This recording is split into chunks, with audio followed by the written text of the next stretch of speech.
አንዳንዴ ማዬ አስፈቅደሽኝ ወይ አማክረሽኝ አልወለድሽኝም፣ አሳድጊኝም ብዬ አላሳደግሽኝም።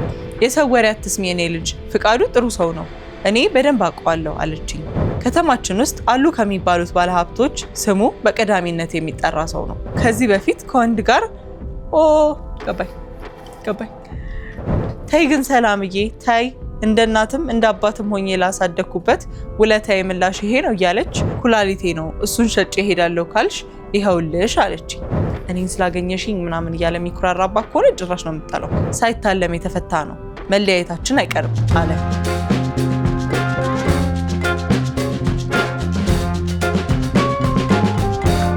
ሰላም የገመና ቤተሰቦቻችን እንደምን ሰንብታችሁልናል? ሳምንታችሁስ እንዴት ነበር?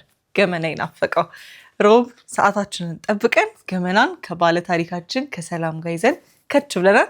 ታሪኮቻችንን ከመስማታችሁ በፊት ቻናላችንን ሰብስክራይብ ማድረጋችሁን እርግጠኛ ሆኖ ታሪካችንን ከወደዳችሁት ደግሞ ለጓደኞቻችሁ ሼር ማድረግ እንዳይረሳ። ወደ ታሪካችን እንገባለን። እናቴ ባለትዳር አፋታ ልትድረኝ ነው። ሰላም እባላለሁ። የ24 ዓመት ወጣት ሲሆን የምኖረው ከወላጅ እናቴ ጋር ነው። አባቴን ያጣሁት ገና በልጅነቴ ሲሆን እናቴ ከባድ የጉልበት ስራዎችን እየሰራች እንደ እናትም እንደ አባትም ሆና ነው ያሳደገችኝ። ከልጅነቴ ጀምሮ ትልቁ ህልሜ የነበረው በምንም መንገድ ይሁን በምንም ዋጋ ከፍላ ያሳደገችኝ እናቴን ማስደሰትና መካስ ነው። ከ12ኛ ክፍል በጥቂት ነጥቦች ከወደኩ በኋላ ያልሞከርኩት የስራ አይነት አልነበረም። የውበት ማሰልጠኛ ተቋም ውስጥ ለአጭር ጊዜ ስልጠና ወስጄ ሰፈር ውስጥ አነስ ያለች ኮንቴነር ተከራይቼ የውበት ሳሎን ከፍቼ ነበር። ነገር ግን በአንድ በተረገመ ቀን ቤቴ ተሰብሮ ሙሉ የመስሪያ እቃዎቼ ብዙ ገንዘብ ተዘረፍኩኝ። የውበት ሳሎኑን የከፈትኩትም ሆነ ስልጠናውን የወሰድኩት አለም የለም የሚባለውን የእናቴን ጥሪት አሟጥጬ ስለነበር አይኗን የማይበት ድፍረት አጣሁኝ።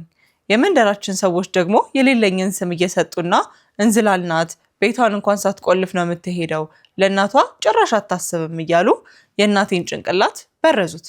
ነገር ግን እኔና እግዚአብሔር በምናውቀው ቤቴን መቆለፌን 3-4 ጊዜ ደጋግሜ ሳላጣራ የሄድኩበት ምሽት አልነበረም። ጉዳዩን ወዲያውኑ ለህግ አካላት ባመለክትም ምንም ጠብ ያለ ነገር አልነበረም። ስራ ወዳድነቷን ግን ወደነዋል። ማለት ትምህርት አልመጣልኝም ብላ ወዲያው ወደ ቢዝነስ ለመሄድ ወደ ሙያ ለመሄድ ማሰቧ ትልቅ ነገር ነው። የነበረኝ ሁለተኛው አማራጭ ወደ አረብ ሀገር መሄድ ነበር። ሐሳቤን በተዘዋዋሪ ለእናቴ ስነግራት እኔ እንዲሁ እድሜንም ጉልበቴንም ገንዘቤን ሰጥቼሽ ጨርሻለሁ፣ የቀረሽ ኩላሊቴ ነው እሱን ሸጬ እሄዳለሁ ካልሽ ይኸውልሽ አለችኝ። እንደተማረረች በግልጽ ፊቷ ላይ ያስታውቅባት ነበር። በዚህም በዚያም ብዬ ከሰዎች የተወሰነ ብር ተበድሬ ቤት ውስጥ ፈሳሽ ሳሙና እየሰራው ለመሸጥ ወሰንኩኝ። ከእናቷ ላለመራቅ ብላ ይመስለኛል። እና መሄጃም ከሌላት ደግሞ ስለተዘረፈች ምንም አይነት ገንዘብ የላትም። የነበረችንን አነስተኛ መኖሪያ ቤት ካርታዋ በእኔ ስም ስለነበረ እና እድሜም ከ18 ዓመት በላይ ስለሆነ የመሸጥ አስይዞ የመበደር ወይም የመለወጥ ሙሉ መብቱ ቢኖረኝም ገና የመጀመሪያ ቀን ወደ መዘጋጃ ቤት ስሄድ ያዩኝ ሰዎችና ያናገርኩት ኃላፊ በራሱ ለእናቴ መጥቶ በመናገሩ እቅዴ ከሽፎ የባሰ ተጣልተን መነጋገር ራሱ አቆምን። ማንም በእኔ ጫማ ላይ ቆሞ የኔ ኑሮ ላይ ኖርልኝ ነገር ሁሉም በህይወቴ ውስጥ ሁለት እጁን እያስገባ እንደሚፈተፍት ግልጽ ሆኖልኝ አያውቅም። ሁሉም አስመሳዮች ናቸው። ከልባቸው ለእናቴ ያስበውላት ቢሆን ኖሮ ተባብረው እኔን የሆነ ስራ ማስጀመርና እንድክሳት ማድረግ ባላቃታቸው ነበር። በጣም እውነት ነው። ባይዞ ሰው አትሰራም ምናምን እያለ ከሚወቅሳት ቢያንስ ስራ መጀመሪያ ቢሰጧት፣ ካልሆነ ደግሞ ስራ ቢያስጀምሯት ልጅቷ መቀየር የምትችል ትመስላለች። የሆነ ችግር ሲገጥመኝ ወይም የሆነ ጥፋት ሳጠፋ እየመጡ ጣታቸውን ለመቀሰርና ከንፈራቸውን ለመምጠጥ ግን የሚቀድማቸው የለም። ይህ በእንዲህ እንዳለ እናቴ ጠይቀኛለች ብዬ የማላስበውን አንድ ጥያቄ አቀረበችልኝ። እኔ ምልሽ ሰላም የማግባት እቅድ የለሽም አለችኝ። እውነቱን ለመናገር ራሴን ችዬ በሁለት እግሬ ሳልቆም ትዳር የማስብ አይነት ሴት አልነበርኩም። ከማየውም ከምሰማውም ነገር አንጻር አንዲት ሴት በኢኮኖሚ ራሷን ችላ መቆም እንደምትችል እርግጠኛ ስትሆን ብቻ ነው እንድታገባ መመክረው።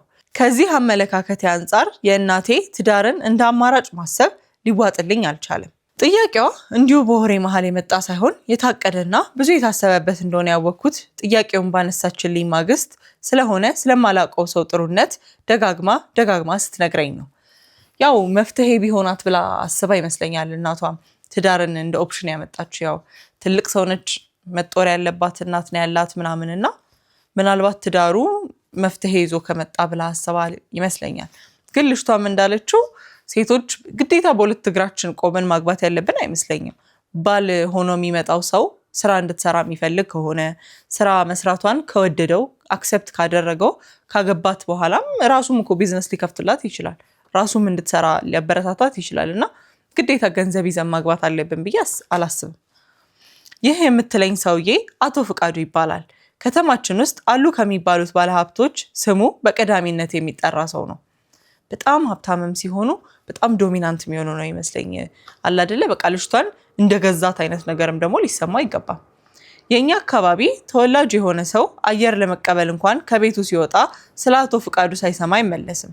ከቅርብ ጊዜ ወዲህ ከባለቤቱ ጋር እንደተጣላና ባለቤትም አለው ግን ቤተሰቡም እየተበጠበጠ እንደሆነ ሲወራ ነበር። የጸባቸው ምክንያት በእርግጠኝነት ባይታወቅም ሚስትየው ቤቴን የምትል ምስኪን ሆና ሳለ አቶ ፍቃዱ ተብየው ግን ሲበዛ ሴሰኛ እንደሆነና ከተማም ሆነ ሌላ ቦታ ጥቂት የማይባሉ ቅምጦች እንዳሉት ሰምቻለሁ። ይኸውን እንደ ባል ቢመጣላት ልጅቷ ማክሰፕት ማድረግ አትችልም። ከዋናው ትዳሩ የሚፋታበት ምክንያት ሌሎች ሴቶች ናቸው ቅምጦች። ከዛ እሷ ጋር ተጋብቶም ሪዝኖቹ ቅምጦች እንደማይሆኑ እንትን የላትም። እና እንደውም አንደኛዋ ወንድ ልጅ እንደወለደችለትና አላምንላት ብሎ እየዛተችበት እንደነበር የአንድ ሰሞን መነጋገሪያ ሆኖ ነበር። ሰውየው ግን ብዙ ታሪክ ያለው ሰው ነው ይመስላል።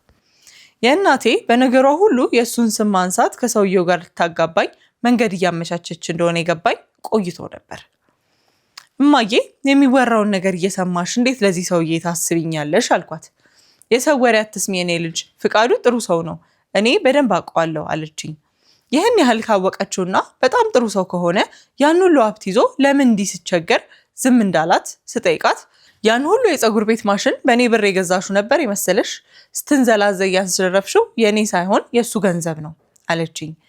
ምን እንደምላት ግራ ሲገባኝ እሱ ብቻ አይደለም 6 ወር ሙሉ የተማርሽበት የትምህርት ቤቱም ክፍያም የእሱ ነው አለችኝ። ሚስቲቱ ሲያዘጋጃት ነው የከረመው ማለት እኮ ነው። እማዬ ለምን አልነገርሽኝም? ለምን የማላውቀውን ወጥመድ ውስጥ እንድወድቅ ፈረድሽብኝ ስላት አቶ ፍቃዱ ከድሮ ጀምሮ በጣም እንደሚወደኝና ለትዳር እንደሚፈልገኝ ነገረችኝ። እሺ ብዬ ጋብቻውን ከተቀበልኩ የራሳችን የሆነ ትልቅ ቤት፣ የራሴ የሆነ ስራና ሌላም የምፈልገውን ሁሉ እንደሚሰጠኝ ቃል እንደገባላት ነገረችኝ። ይሄ ግን እንደ መገዛዛት ይመስለኛል። ቤት ሰጥሻለሁ፣ መኪና ሰጥሻለሁ፣ ስራም ሰጥሻለሁ፣ እኔ ጋር እየገዛት ነው ይመስለው። እኔ ግን እንኳን የጎደፈ ስሙን እየሰማ ያደግኩትን ሰውዬ ቀርቶ በቅርበት የማውቃቸውንና ጥሩነታቸውን አፌን ሞልቼ የምናገርላቸውን ወንድ ጓደኞቼን እንኳን በፍቅር የማይበት የአእምሮ መረጋጋት ላይ አልነበርኩም። ለማፍቀርም መጀመሪያ አእምሮ ስለ ፍቅር ማሰብ አለበት መሰለኝ። አሁን ብዙ ስትረስ ውስጥ ሆና ይህን ሰውዬ ደግሞ ስለማፍቀር ማሰብ የምትችል አይመስለኝም። እማዬ ሰውየው እኮ ባለትዳር ነው፣ በትዳሩ ላይ ተደረቢ እያልሽኝ እንደሆነ ግን ታውቆሻል። ስለ ሚስቱ ባታስቢ ስለ ልጆቹ አታስቢም እንዴ ብዬ ተቆጣኋት። ነገር ግን የምናገረው ነገር ሁሉ ምንም ግድ የሰጣት በማይመስል መልኩ ከሚስቱ ጋር ፍቅራቸውን ከጨረሱ ቆዩ። እስካሁንም የቆየው ለልጆቹ ሲል እንጂ ለመፋታት ካሰበ ቆየ አለችኝ። ጨምራም እኔን አገባኝም አላገባኝም ሚስቱን መፍታቱና ቤተሰቡን መበተኑ የማይቀር ነገር እንደሆነ አስረግጣ ነገረችኝ። ለምን እኔን መረጠኝ ስላት ፍቅር መውደቂያውን አያውቅም አለችኝ። እኔ ግን ሰውየው ፍቅር ሳይሆን የደም ጥማት እንዳለበት በእርግጠኝነት አውቅ ነበር። አስተዳደጌና ጸባይን በጥንቃቄ ካጠናው ከዚህ በፊት ከወንድ ጋር ስር የሰደደ ግንኙነት ኖሮኝ እንደማያውቅ መረጃው ይኖረዋል። ይህ ማለት ካገባኝ ትንሽ ጠጠር ያለች ካለች ካገባኝ ድንግልና እንደሚወስድ ያውቃል ማለት ነው። ከዚያ በኋላ ግን እንደሚስቱ ውበት ይጠፋበታል። የኔን ክብር እስከሚገረሰስ ያልጎበኛቸውን ቅምጦቹን እየዞረ ማንጫጫት ይጀምራል። ለወሬ ብዙም ቦታ አልሰጥም እንጂ የውበት ማሰልጠኛ ተቋም ውስጥ በምሰለጥንበት ጊዜ የአቶ ፍቃዱ ቅምጦች በቁጥር በጣም ከመብዛታቸው የተነሳ አንዳንዶቹ ቡና እየተጠራሩ ወዳጅነታቸውን እያጠነከሩ ነው ሲባሉላ እሰማ ነበር። ከተጠቀምን አይቀር በቃ ዘመድ እንጠቃቀም ብለው ነው። ይህን ሁሉ ስሰማ የማዝነው ትዳር አለኝ ብላ ለተቀመጠችው ሚስቱና አባዬ እያሉ ለሚጠሩት ልጆቹ ነው። እንደዚህ ካለው ሰው ትዳርስ ቆሞ መቅረት በስንት ጣዕሙ። ባይዞ ሚስትየውም አክሰፕት አድርጋው እየኖረች ሊሆን ይችላል ይመስለኛል። እና አክሰፕት ያደረገችበት ምክንያት ይኖራታል። ወይ በልጅነቷ አግብታው ከዛ በኋላ ብዙ ነገሮች እንዳታይ አድርጎ ካገባት፣ ስራ ከሌላት፣ ጓደኞች ከሌሏት መሸሸጊያ ከሌላት ቤተሰቦቿ ናቸው። ልጆች ይዛ ደግሞ ሴት ልጅ ብዙ ጊዜ ትዳሯን በትና ልጆቿን ይዛ ቤተሰቦቿ ጋር መመለስ ከባድ ነውም ደግሞ እና ለዛ ይመስለኛል ወይ እየሰማች እንዳልሰማ ሆና ለመኖር ነው የመረጠችው ወይ ደግሞ እስኪ ሲበቃው ይመጣል ብላ ይሆናል። ዞሮ ቅምጦቹን በቃ ሲሰለቹት ሜቢ አንድ ቀን ትዳሩን ይመርጥና ወደ ትዳሩም ወደ ልጆቹም ይመለሳል ብላ እየታገሰችው ሊሆን ይችላልና ሴት ልጅ ብልጥ ነች ስለ ትዳሯ ሁሌ ላይክ ማሰብ ካለባት በደንብ አድርጋ ታስባለች። ወንድ ልጅ ማስተካከል ይችላል ማስተካከል አትችልም፣ ግን ምናልባት በራሱ ጊዜ የራሱ ሜንታሊቲ ተቀይሮ ወደ እኔ ሊመለስ ይችላል፣ ትዳሬ ሊል ይችላል ብላ ይሆናል እየታገሰች ያለችው። እናቴ የሰውየውን ስም በገባው በወጣው ቁጥር እያነሳች እኔን መወትወቱ አልሆንላት ሲል የቀረበልሽን አማራጭ የማትጠቀሚው ከሆነ የሰውየውን ገንዘብ ከየትም ብለሽ መልሺ፣ እኔን ባለዕዳ አታርጊኝ አለችኝ። እናቴ ጭራሽ የማላውቃት ሰው ሆነችብኝ። እናትየውም ግን አንደኛ የብሩ ምዳ ስላለባቸው ይመስለኛል፣ ሁለተኛ ደግሞ ምናልባት የልጃቸው እድሜ ከፍ ካለ በዚህ ስትረስ ውስጥ ሆና ላታገባ ትችላለች ምናምን ብለው አስበው ባልየውን ለገንዘብም ለባልነትም ብለው ሊድሯት ይሆናል ነው ግን ኦፒኒየን ነው። አንድ ቀን አስቤዛ ለመሸመት ወደ ገበያ እየሄድኩኝ አንድ መኪና መጣና መንገዴን ዘግቶ ፊት ለፊቴ ቆመ። ወዲያው አንድ ጥቁር ሱፍ የለበሰ ሰውዬ ከመኪናው ወጣና በፌስታል የተደረገ ዕቃ ሰጠኝ። ይህን ለብሰሽ 6 ሰዓት ላይ ቤትሽ በር ላይ ጠብቂኝ አለኝና እየከነፈ ሄደ። ከገበያ መልስ የምታውቀው ነገር ካለ ብዬ እናቴን ስጠይቃት ልበሽና ጠብቂው ምሳ ሊጋብዝሽ ነው። ግን ትንሽ እናትየው ጨከና አሉባት። በዛውም መጠየቅና ማወቅ የምትፈልጊው ነገር ካለ ትጠይቂዋለሽ አለችኝ። ከቃሏ ላለመውጣትና ሰውየውንም ለማየት የተላከልኝን ለብሼ መጠበቅ ጀመርኩኝ። ባለመኪናው ሳይፈጥን ሳይዘገይ 6 ሰዓት ሲል ክላክስ አደረገልኝ። ምሳ ወደምጋበዝበት ቦታ ስደርስ ፍቃዱ ተብየው ተኮፍሶ ቁጭ ብሎ እየጠበቀኝ ያገኘሁት። ደግሞ እንደዚህ ሰውየውን እንዲሁ በልቧ እየጠላችሁ ይመስለኛል። ግን ሳስበው እያንዳንዱ ድርጊቱና አነጋገሩ ለራሱ የሚሰጠውን እጅግ የተጋነነ ዋጋ የሚያንጸባርቅ ነበር። ዋው በጣም አምሮብሻል አለኝ። አመስግኘው የሳበልኝ ወንበር ላይ ተቀመጥኩኝ። ለጥቂት ደቂቃዎች ስላፈራው የሀብት መጠንና ስላለው ክብር ሲያወራኝ ከቆየ በኋላ ምንም ነገር እንዳልተሳካልኝ ለማስታወስ በሚመስል መልኩ ከዚህ በፊት ሞክሬ ያልተሳኩልኝን ነገሮች እየጠቀሰ ሊያሸማቅቀኝ አልፎም እሱም ማግባት ለኔ የሎተሪ ያህል ወርቃማ እድል እንደሆነ ሊነግረኝ ሞከረ። ጭራሽ ትጠላዋለች። በጣም የሚያስጠላው ሰው ያው እንዳለው እኮ ያስታውቃል። በቃ ሀብታም ሰው እንደሆነ ሰፈሩ ሙሉ ያውቃል አይደለ? ጭራሽ እየነገራት ምናምን ከዛ ደግሞ እኔን ስላገኘሽኝ ምናምን እያለ የሚኩራራባት ከሆነ ጭራሽ ነው የምጠላው። ንግግሩም ምግቡም እየተናነቀኝ ለ30 ደቂቃ ያህል ከተቀመጥኩ በኋላ አቶ ፍቃዱ እንደምትለው ትልቅ ክብር ያለ ሰው ከሆንክ ለምን እንደተከበርክ አትቀጥልም? ወደኸኝና ፍቅር ይዞ ልታገባኝ እንዳልፈለግ ሁለታችንም በደንብ እናውቃለን። እግዚአብሔር እድሜና ጤና ብቻ ይንሳኝ እንጂ ገንዘብህን ሰርቼ መልስልሃለሁ። አንተ ግን የደም ግብር ካለብህ ከፍልሃት ክብሯን የምትሸጥልህን ሌላ ቦታ ፈልግ። እኔ ግን አላረገውም አልኩትኝ። ንግግሬ ያበሳጫል ብዬ የጠበቅኩትን ያህል ግን አልተበሳጨም። ምንም አልመሰለው። ምን ቸገረው? በቃ እንደውም በጣም ረጋ ብሎ ምን እንደምታስቢና ምን እንደሚሰማሽ መገመት እችላለሁ። እኔ ግን እንደምታስቢኝ መጥፎ ሰው አይደለሁም። አቤት ደግነቶት ሲታይ ነበር ማለት ይሄ። ስለኔ የምትሰሚውም ቢሆን በአይንሽ ካላየሽ በቀር ማመን የለብሽም። ሰላምዬ፣ ለምሳሌ እኔ ስላንቺ ብዙ መጥፎ ወሬዎችን ሰምቼ አውቃለሁ፣ ግን ቀርቤ ሳላውቅሽ ባወሩት ብቻ ተነስቼ አምቼሽ አላውቅም። እኔ ፍቅር ብቻ ነው የምፈልገው፣ ባለቤቴ ልትሰጠኝ ያልቻለችውን ፍቅር። ትዳሩንም አፋታችሁ እንዳትባል ነው እንደዚህ አይነት ወሬዎች የሚነግራት። አፋታኋቸው ብላ እንዳታስብ እና ደግሞ ሚስቴን እየፈታኋት ያለሁት በእኔ ጥፋት ሳይሆን ሚስቴ ፍቅር ስለማትሰጠኝ ነው፣ በእኔ ቅምጦች ቁጥር ሳይሆን በእሷ ፍቅር ስለማትሰጠኝ ነው ሚል ሜንታሊቲ ሊሰጣት መሰለኝ።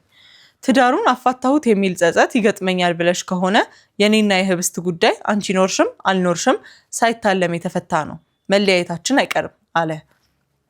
እሺ ልጆችህስ አልኩት። ልጆቼ ለጊዜው ከእናታቸው ጋር ነው የሚሆኑት። እኔ በናፈቁኝ ጊዜ እየሄድኩኝ እጎበኛቸዋለሁ አለኝ። እውነቱን ለመናገር ስለ ልጆቹ የጠየቅኩት በባለቤቱ ጉዳይ የሰጠኝ ማብራሪያ አሳማኝ ሆኖልኝ ሳይሆን እምቢ የምልበት ሰበብ እየፈለግኩ ስለነበር ነው። ወደ ቤት ስመለስ እናቴ የምስራች እንደሚሰማ ሰው አሰፍስፋ እየጠበቀችኝ ነበር። የፊቴም መቀዝቀዝ ስታይ ወይ አግቢውና ትንሽ ቆይተሽ ትፈችዋለሽ አለችኝ። ከገንዘቡ ጋር ነው አያችሁ፣ የእናትየው ችግር ውርሱን ተካፍላ አላጥልጥም። ሀሳቧ ሀብት ተካፍዬ እንደወጣ ነው። እኔ ግን ለማልቆይበት ትዳር ክብሬንም ሆነ ማንነቴን ማጣት አልፎ ተርፎ ይህች እኮ የአቶ ፍቃዱ ሚስት ነበረች እየተባልኩ ወንድ ሁሉ እንዳይቀርበኝ መሆን አልፈልግም። እናቴ በገባው በወጣው ቁጥር ተይ ግን ሰላምዬ ተይ፣ እንደ እናትም እንደ አባትም ሆኜ ላሳደግኩበት ውለታዬ ምላሽ ይሄ ነው እያለች ተነዘንዘኝ ቀጠለች። አሁን ልጅቷ ሪግሬት አድርጋ በቃ እንደው የመጣ ይምጣ ምናምን ብላ ራሱ አግብታው ልትፈታ ብትሞክር፣ ሴት ልጅ አግብታ ከፈታች በኋላ ሰከንድ ትዳር ውስጥ የመግባት ቻንሷ ሬር ነው። ወንድ ልጅ ሲመስለኝ ደግሞ ደጋግሞ ማግባት ይችላል። ልጅ እንዳለውም ደብቋት መኖር ይችላል አዲሷ ሚስቱን። ሴቷ ግን ወይ ከልጅ ጋር ነው ወደ አዲስ ትዳር የምትሄደው ወይ ብቻዋንም ቢሆን ስቲል አክሰፕተብል አይደለችም። እና አግብቶ መፍታቱ እንደውም የሚብስ ይመስለኛል። ወይ አግብቶ መቀጠሉ ይሻላል እንጂ። አንዳንዴ ማዬ አስፈቅደሽኝ ወይ አማክረሽኝ አልወለድሽኝም፣ አሳድጊኝም ብዬ አላሳደግሽኝም፣ በቃ ተይኝ ብዬ ልጮህባት ያምረኛል። ሰውየው ደግሞ ከቀን ወደ ቀን እየባሰበት በገባው በወጣው ቁጥር ተላላኪዎቹን ስጦታ አስይዞ እየላከ መማጸኑን ገፋበት። ምን ባደርግ ይሻለኛል ትለናለች ባለታሪካችን ሰላም። እና አሁን ይሄ ጭራሽ ወንዱ እሷ ሳትወደው ስጦታ እየላከ እንደገና አፕሮቹን እየጨመረ በመጣ ቁጥር እሷ ወይ ትሰለቻለች ወይ የመጣ ይምጣ ብላ ልትወደው ትሞክራለች። ግን የመሰልቸትና የመጥላት ሻንሷ በጣም የሚጨምር ይመስለኛል። እንደውም ጭራሽ የሰውየውንም ትዳር ቅምጦች ምናምን ስለምታውቅ ይሄ ለመውደድ የሚጋብዝ አይነት ሲቹዌሽን ላይ ሆንላት ይችላል። እና እስቲ እናንተም ተመልካቾቻችን ሰላም ምን ብታደርግ ይሻላል? አግብታ ትፍታው? አግብታው ትኑር? ወይስ ገንዘብህን ሰርቼ እመልሳለሁ እና በቃ ተወኝ ትበለው? እስቲ ሀሳባችሁን ኮመንት ላይ ያስቀምጡልን። እኔ ካሰብኳቸው ፖይንት ኦፍ ቪዎች የተሻለም ደግሞ ካለ ኮመንት ላይ ያስቀምጡልን። ሰላምን የታሪካችን ምላሽ እንደሚረዳት ተስፋ እናደርጋለን። ሰላምን በሀሳባችሁ ማገዝ እንዳትረሱ። አብሬያችሁ የቆየሁት እኔ ቢታንያ መስፍን ነበርኩኝ። ስላዳመጣችሁኝ ከልብ እያመሰገንኩኝ ማንኛውም ምርትና አገልግሎት ካላችሁ በእኛ በገመና ቻናል ላይ እንዲተዋወቅላችሁ ከፈለጋችሁ ከስር በምናስቀምጠው የቴሌግራም ሊንክ ምርትና አገልግሎትን ይላኩልን። እኛ ቅሽር ቆንጆ አድርገን ለተመልካቾቻችን ምናቀርብ ይሆናል። አብራችሁን ስለቆያችሁ ከልብ እናመሰግናለን። ቻናላችንን ሼር፣ ላይክ፣ ሰብስክራይብ ማድረግ እንዳይረሳ። እስከ ቀጣይ ቻው።